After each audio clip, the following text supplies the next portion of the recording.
Yeah. Very careful with this block, calyx and this murky material coming out. No problem, sir. We will be very careful. And I'm told that whenever I conduct a workshop, my first request to the organizer is that arrange good accessories and secondly the patient culture should be negative. This is very, very important step. I always give them an instruction and I am sure that they are following. Okay, sir. Now I see very, very other supplies are wrong. So I will go into the middle calyx. There is no stone here. Then I withdraw.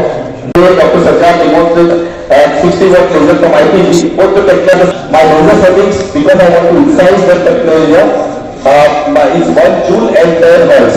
That will be my setting. Okay, so I have placed my laser fiber in now.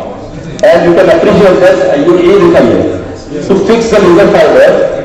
Don't apply the fuse. Some people apply the fuse. Don't do that, okay? So I am fixing this. We want minimum rest. So I will like to put the incision here. My incision will be very superficial. Don't put very big incision, otherwise you will be in a deep. Which, what cloth will you take the cuts or it's random looking at the So answering your first question, I do not want to see that glass will popping out of me. So in my routine practice, I don't like to see that glass fiber so that it does not distract me. That is one thing. Putting an incision, as I said, it is very, very difficult to answer. And here I am putting one of these also. So it's a good case for the demonstration. So can you please inject the fluid, please? So one question from me is along here. Excellent demonstration, but you're using laser. What are the safety precautions? Should not break while you are performing a surgery. I thought very well. Nobody in India has the glass, laser glasses while operating, especially the stone. Who is involved in laser surgery, who has a certificate, and he has to pass through those exams before he is eligible to, handle these laser instruments. So anything from US, guys? Yes, very good points. Actually, the recommendation obviously is what you just described. However, there's individual policies of the hospital, and we've actually changed those hospitals, the policy in my hospital, because of the fact that Holmium is a contact laser and the incidence of injury is less. But having said that, yes, as a routine, it has to be laser certified. You have to be wearing safety mechanisms, and that's really.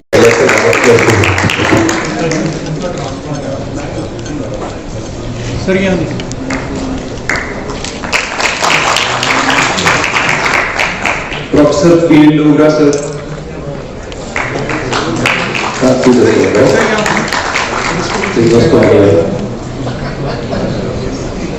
Dr. Sajid.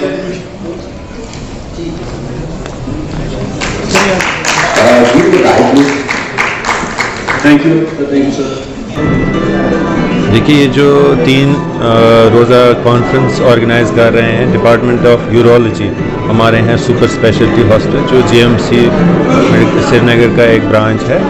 तो इसमें लगभग 300 के ऊपर जो हमारे delegates हैं, participants हैं, और इसमें 40 के ऊपर हमारे जो फैकल्टी है, international as well as national faculty, जो अपने इस फील्ड में मुल्क और आलमी सतह पे बहुत बड़े एक्सपर्ट हैं जो इसमें पार्टिसिपेट कर रहे हैं।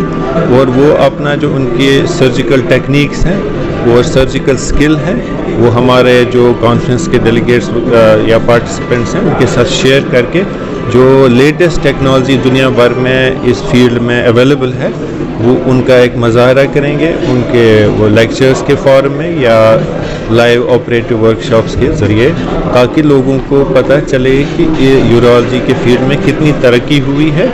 और इस कॉन्फ्रेंस के हवाले से हमारी उम्मीद है कि जो हमारे पार्टिसिपेंट्स होंगे वो इस एक्सपीरियंस से फ़ायदा उठा के वो फिर को अमल में ला के लोगों को राहत पहुँचाएंगे। सर, खासकर सुना कि इसमें डोनर और ट्रांसप्लांटेशन के हवाले से भी कुछ सर्जरीज हो जाएंगी जिसमें ट्रांसप्लांट। जी, देखिए, ट्रांसप्लांट प्रोग्राम हमारे शेर Kashmir institute of medical sciences में ऑलरेडी चल रहा है और हमारे यहाँ डिपार्टमेंट ऑफ यूरोलॉजी में भी किडनी ट्रांसप्लांट शुरू हुआ है और इंशाल्लाह आगे भी चलता रहेगा। ये एक इंटरनेशनल लेवल का इवेंट है। इसमें जो हम केसेस कर रहे हैं ये हाई एंड, जिसको बोलते हैं हाई एंड टेक्नोलॉजी यूज़ करते हैं ताकि पेशेंट को सबसे ज़्यादा मिनिमली इन्वेजिव हो जाएगा। क्या वो जब जैसे पहले बड़े बड़े ऑपरेशन करते थे हम तो इंसिजन देते थे, उसको जो 15-20 दिन लगते थे, आज हम की होल सर्जरी करते हैं मिनिमली इन्वेजिव। तो उसमें लेप्रोस्कोपिक करते हैं, 3D करते हैं, जिसमें आपका विजन अच्छा रहता है, सब कुछ रहता है।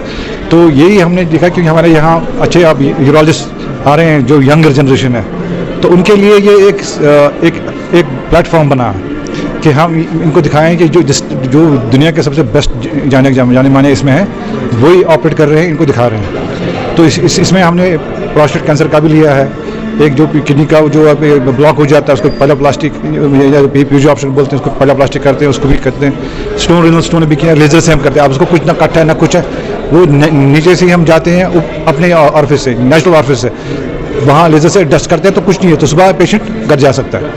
इसी ऐसे ही प्रोस्टेट के भी हमने जो लेज़र हम यूज़ कर रहे हैं फर्स्ट टाइम यहाँ पर, वो भी कर रहे हैं। और जो हम एक और कर रहे हैं, जैसे पेशाब का तेली होती है वो वीक हो जाती है, उसमें कोई कुछ नहीं कर सकता है, उसके लिए हम पेस मेकर लगाते हैं। जैसे हार्ट को पेस मेकर लगाते हैं, इसको भी हम एक पेस मेकर लगाते हैं। उससे क्या होता है, उससे ये ब्लड काम करता है एंड पेशेंट जो होता है वो पेशाब अच्छी तरह करता है, तो वो भी दिखाएंगे हम। लेटेस्ट और एडवांस टेक्नोलॉजी है जो आप इस्तेमाल कर रहे हैं, तो यहाँ की आवाम के लिए कितना हो सकता है, कितना फायदा बनेगा? नहीं देखो, अब क्या है कि ये सारी चीज़ें हमारे पास अवेलेबल है, सो उनको बाहर जाने की ज़रूरत ही नहीं है। पहले आपको बाहर जाने की ज़रूरत होती थी, हम ये रेफ़र करते थे, पहले उसका खर्चा होता था, फिर वहाँ प्राइवेट में जाते थे, वो उनको डेट लेके उनके साथ जब जाने में 5-6 आदमी होते थे, there is a lot of money which was taken.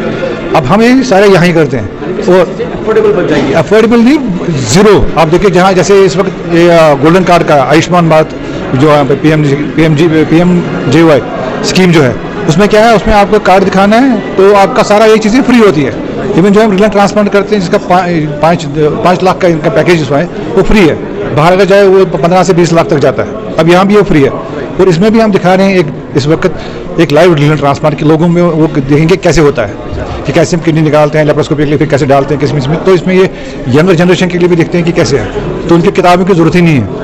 आपसे जानना चाहूँगा, जिस तरह से हमने आज इसमें लेटेस्ट डिपार्टमेंट ऑफ यूरोलॉजी में, तो जो हमारे बाकी भी डिपार्टमेंट्स हैं, क्या उनमें भी इस तरह की जो है लेटेस्ट इक्विपमेंट्स या टेक्नोलॉजीज या मेडिकल प्रोसीजर्स को करने की अब ज़रूरत है आपको? डेफिनेटली हर जगह, हर किसी डिपार्टमेंट में मिनिमली इन्वेजिव आया है आजकल। ज़्यादातर एक तो लेप्रोस्कोपी और अब रोबोटिक का सिस्टम है, जो हमें डिफिशिएंसी है खाली रोबोटिक की नहीं है। अगर रोबोट हमारे पास होता है then we will be best with the world. अभी जो पेशेंट यहाँ से जाते हैं वो खाली रोबोटिक सर्जरी के लिए बाहर जाते हैं। यानी कि आपका मानना है कि हमारे डॉक्टर बिल्कुल कैपेबल है, इंशाल्लाह खाली इक्विपमेंट्स की रिक्वायरमेंट। एग्जैक्टली हमारे वो सब, अब देखिए जैसे मैंने भी किया है, मैं US से आके रोबोटिक कर किया। डॉक्टर तनवीर है वो गंगाराम में जहाँ से है, वहाँ से भी वो उनको रोबोटिक वहाँ ऑलरेडी चल रहा है। अब जो हमारे लड़के निकल रहे हैं, चाहे मैक्स से निकल रहे हैं, चाहे PGI से निकलते हैं, एम्स से निकल, वहाँ ऑलरेडी प्रोग्राम रोबोटिक का है, तो वो ऑलरेडी इसमें इन्वॉल्व है। लेकिन अब जब वापस आते हैं यहाँ पर, घर पे आते हैं, तो यहाँ नहीं अवेलेबल है, तो ये एक बड़ी प्रॉब्लम है। देन दे गेट डिसहार्टेंड, तो फिर आपका अगर नहीं करोगे बहुत देर तक, फिर तो आप भूल ही जाओगे सारा। तो ये एक लेटेस्ट टेक्नोलॉजी जिसमें स्पेशली यूरोलॉजी के लिए मैं बताता हूँ, ये रोबोटिक जो है यूरोलॉजी के लिए सबसे मुफीद है। अब जो पेल्विक सर्जरी है जहाँ पर आपका वो पूरा विजन आता है, नजरिया आता है, एक एक चीज़ नजर आती है उसमें, और वहाँ पर कैमरा पहुँचे जहाँ हम नहीं देख सकते। और जो रोबोट में जो मूवमेंट्स है वो 360 है। यहाँ जो लेप्रोस्कोपी में